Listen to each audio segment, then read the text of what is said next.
अथ सत्यार्थप्रकाशः प्रथमतमोल्लासः।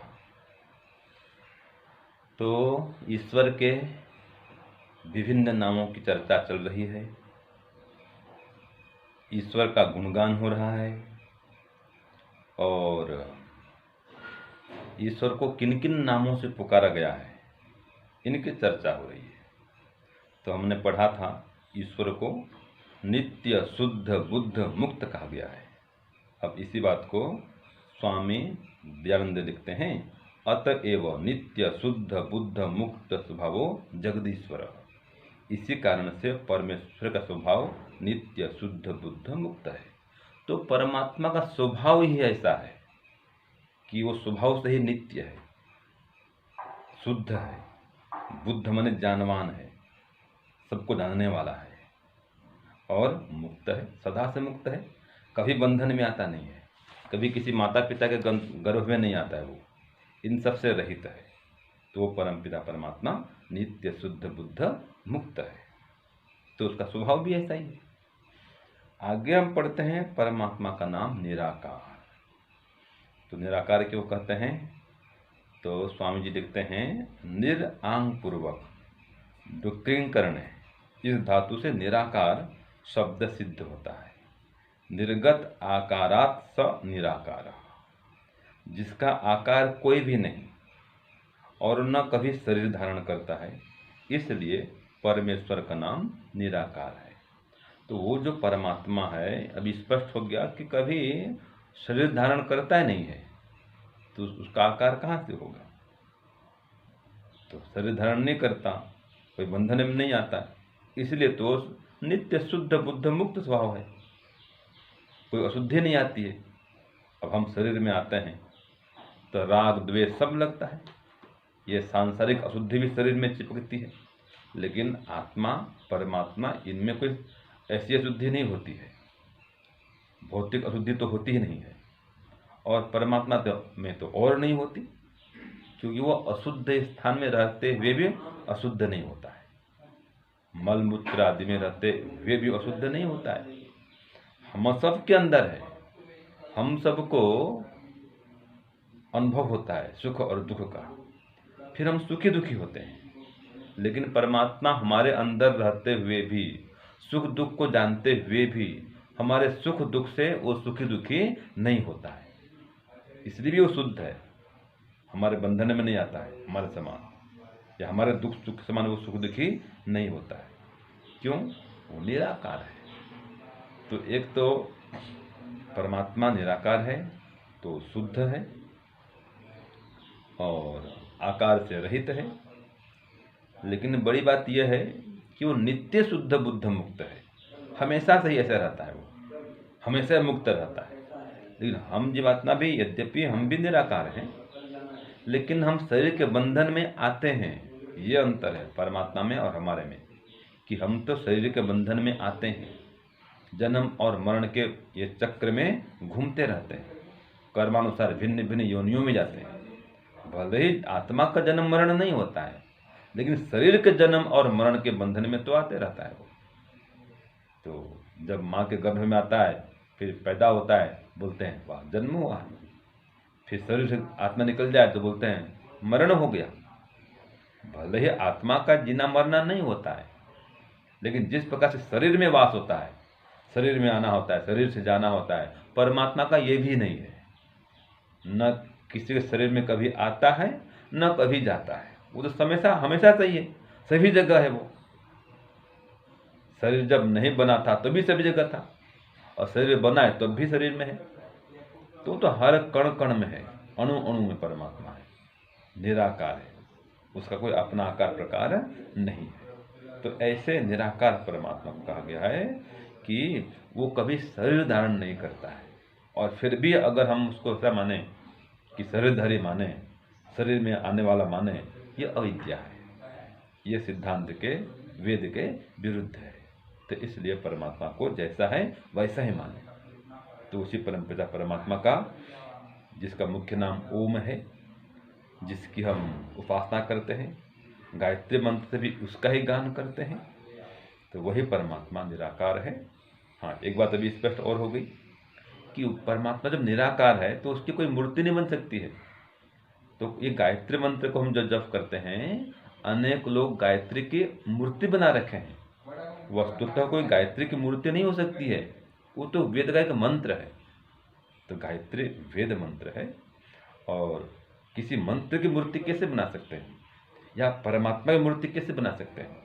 गायत्री परमात्मा है, गायत्री मंत्र है, और वेद में कहीं लिखा नहीं है कि कोई परमात्मा की मूर्ति होती है या गायत्री की मूर्ति होती है, कहीं पर नहीं लिखा है।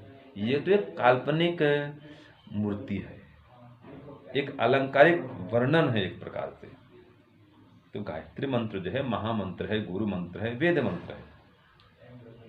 तो गायत्री को माता भी कह सकते हैं, वो पिता भी है और माता भी है, रक्षक भी है, दुख दूर करने वाला है। अनेक संबंध परमात्मा से हमारे, तो नाम तक किसी भी नाम से पुकारें परमात्मा को, माता कहें, पिता कहें, बंधु कहें, गुरु कहें, ये सब चलता है। गायत्री कहें, शक्ति कहें, लक्ष्मी कहें, सरस्वती कहें, सभी नाम परमात्मा के हैं, लेकिन उसका कोई रूप रंग आकार प्रकार नहीं है। ये आज स्पष्ट हो गया है कि परमात्मा निराकार है। तो निराकार है तो उसकी मूर्ति नहीं कर सकते, न गायत्री मूर्ति कर सकते हैं, न और किसी मूर्ति कर सकते हैं। और मूर्ति बना के उसकी पूजा करना, ये तो कहीं वेद में है ही नहीं। तो परमात्मा जैसा है वैसा ही माने, इसका नाम ही ज्ञान है, ये तत्व ज्ञान है, ये विद्या है। तो हम गायत्री मंत्र जब भी करते हैं तो गायत्री की कोई मूर्ति नहीं माने। ओम का जप करते हैं तो ओम की मूर्ति कभी है क्या, तो बताओ, किसी ने देखा आज तक कहीं पर ओम की मूर्ति लगी हो, कोई ओम का मंदिर हो अलग से? सभी मंदिरों में आपको ओम लिखा हुआ मिलेगा, लेकिन अलग से कोई ओम मंदिर नहीं मिलता है। तो ओम का मंदिर सारा ब्रह्मांड है, सबके हृदय में उसका वास है, सभी आत्माओं में उसका वास है। तो वो निराकार है, तो कण कण में व्याप्त है, तो सभी जगह उसको अनुभव करें। और गायत्री मंत्र से और भी वेद मंत्र हैं, उनके माध्यम से उसी ओम परमात्मा की ही उपासना होती है जो निराकार है। यह जाने, इसको माने, स्वीकार करें, और इसी प्रकार से भक्ति उपासना करते हुए जीवन पथ में आगे बढ़ें, और ईश्वर से ज्ञान, विद्या, बल, बुद्धि, आनंद को भी पालें। ओम शांति, ओम शम। प्यारे भाइयों बहनों, सादर सब प्रेम नमस्ते।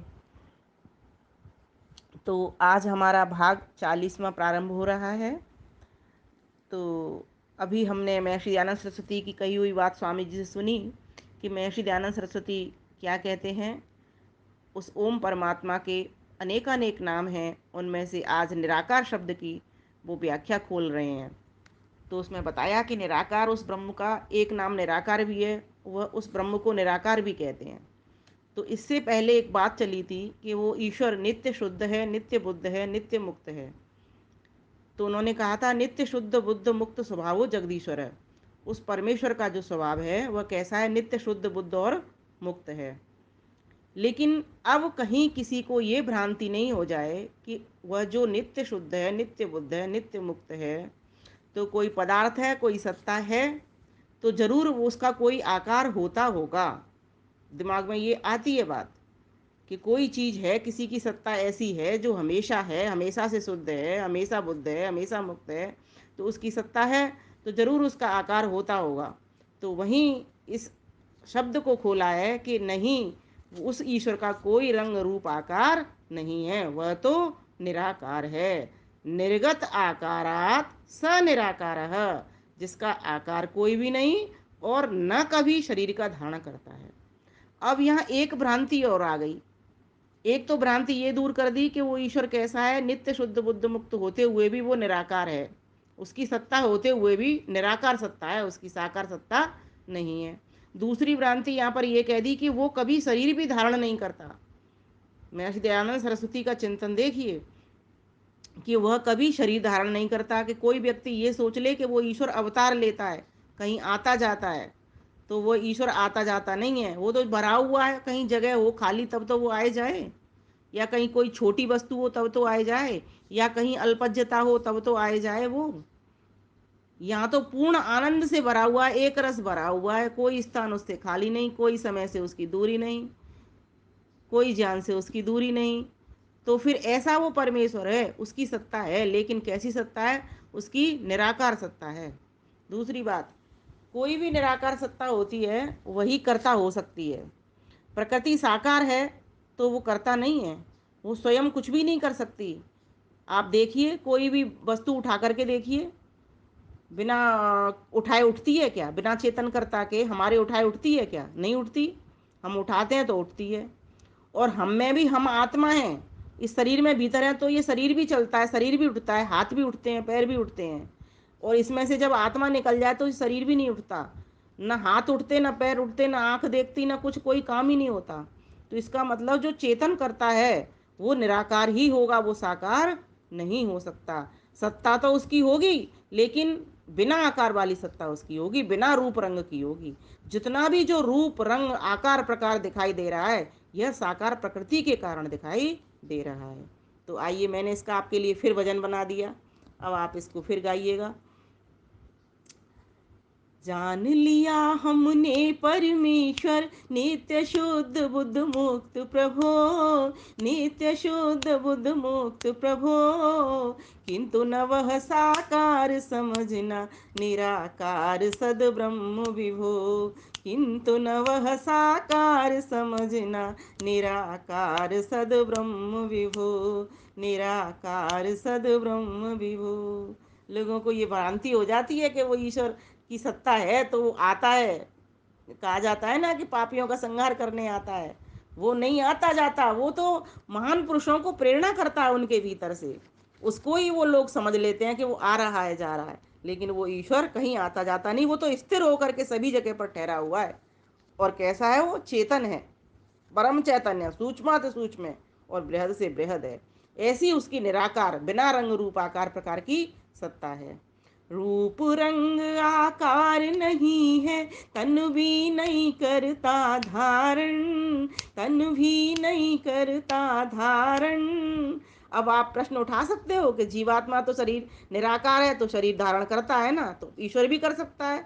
लेकिन यहाँ बता दिया, वो ईश्वर धारण नहीं करता, जीवात्मा तो धारण करती है शरीर को। जीवात्मा तो शरीर से संयोग करके और जन्म कहलाता है उसका। लेकिन ईश्वर का कोई जन्म मरण नहीं होता, वो हमेशा नित्य शुद्ध है, नित्य बुद्ध है, नित्य मुक्त है, उसका कोई जन्म नहीं होता।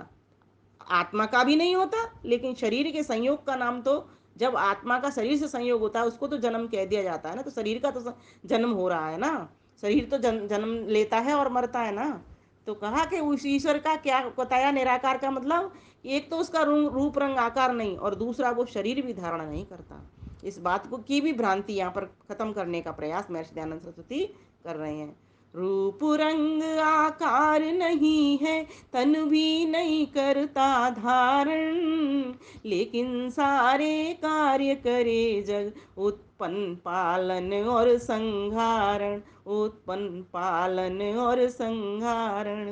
कर्मों के फल देने वाला विमल वेद विज्ञान प्रभो, विमल वेद विज्ञान प्रभो, किंतु न वह साकार समझना निराकार सद ब्रह्म विभो। उसको लेकिन साकार मत समझ लेना, वो तो निराकार है, वह नित्य शुद्ध है, बुद्ध है, मुक्त है। लेकिन वह कैसा है? उसकी सत्ता होते हुए भी उसकी निराकार सत्ता है, क्योंकि निराकार सत्ता ही चेतन सत्ता होती है और वही साकार प्रकृति को अपने बस में कर सकती है। तो कहा, सबकी माता पिता वही है, सबका बंधु भ्राता भी। भले ही वो निराकार है, लेकिन फिर भी उसकी सगुण भक्ति भी होगी कि तो कहेंगे उसको, सबका माता पिता वही है, सबका बंधु भ्राता भी, निर्गुण सगुण भजे दोनों विद, संरक्षक वो विधाता भी, संरक्षक वो विधाता भी। उससे ही मेघावर से वही सिंधु और अम्बु विभो, वही सिंधु और अम्बु विभो, किंतु न वह साकार समझना निराकार सद ब्रह्म विभो, निराकार सद ब्रह्म विभो। जान लिया हमने परमेश्वर नित्य शुद्ध बुद्ध मुक्त प्रभो, नित्य शुद्ध बुद्ध मुक्त प्रभो, किंतु न वह साकार समझना निराकार सद ब्रह्म विभो, निराकार सद ब्रह्म विभो।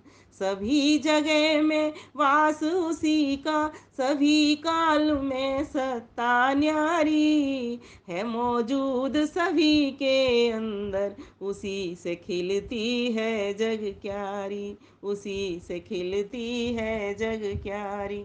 सूक्ष्माति सूक्ष्म बृहद से बृहद चैतन्य परम स्कंभ विभो, चैतन्य परम स्कंभ विभो, किंतु न वह साकार समझना निराकार सद ब्रह्म विभो, निराकार सद ब्रह्म विभो।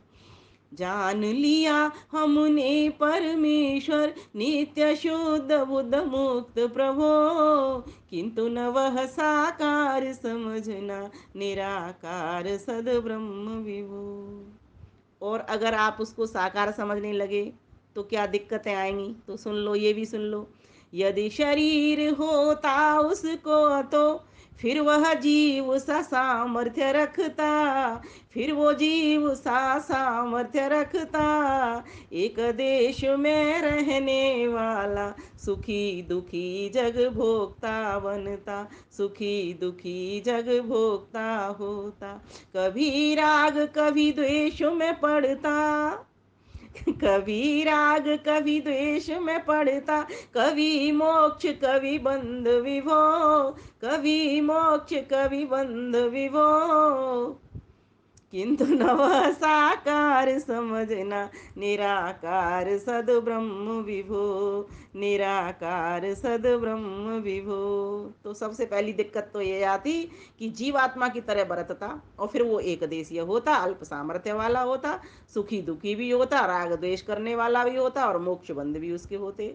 लेकिन वो तो नित्य शुद्ध है, नित्य बुद्ध है, नित्य मुक्त है, उस वो तो न कभी बंधन में जाता न कभी मोक्ष होता, क्योंकि उसका जन्म होता ही नहीं। जब वो शरीर धारण नहीं करता तो फिर वह ये सारे कामों से भी वो पृथक रहता है, इसीलिए ईश्वर निराकार ही है। और दूसरी बात सुन लो, अगर आप साकार मानते हो तो, दूजी बात आनंद न होता, इच्छा करता पाने आनंद, इच्छा करता पाने आनंद, फिर जीवों को कैसे देता, कहाँ से लेकर पूर्णानंद, कहाँ से लेकर पूर्णानंद। इसीलिए सर्वज्ञ वो स्वामी निराकार पूर्ण ब्रह्म अहो, निराकार पूर्ण ब्रह्म अहो, किंतु न वह साकार समझना निराकार सद ब्रह्म विभो, निराकार सद ब्रह्म विभो। जान लिया हमने परमेश्वर नित्य शुद्ध बुद्ध मुक्त प्रभो, किंतु न वो साकार समझना निराकार सद ब्रह्म विभो। और तीसरी बात समझ लो, साकार वस्तु जड़ होती है, वह साकार वस्तु जड़ होती है, करता ना वह हो सकती, किंतु प्रभु महाचेतन करता, उससे सब सृष्टि चलती, उससे सब सृष्टि चलती।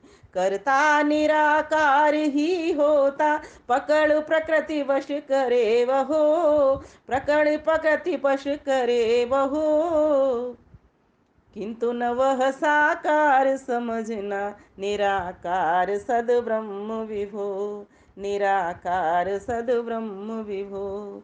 जान लिया हमने परमेश्वर नित्य शुद्ध बुद्ध मुक्त प्रभो, नित्य शुद्ध बुद्ध मुक्त प्रभो, किंतु न वो साकार समझना निराकार सद ब्रह्म विभो, निराकार सद ब्रह्म विभो, निराकार सद ब्रह्म बहो, निर्गत आकारात् स निराकारः, जिसका आकार कोई भी नहीं और न कभी शरीर का धारण करे, इसीलिए परमेश्वर का नाम निराकार है।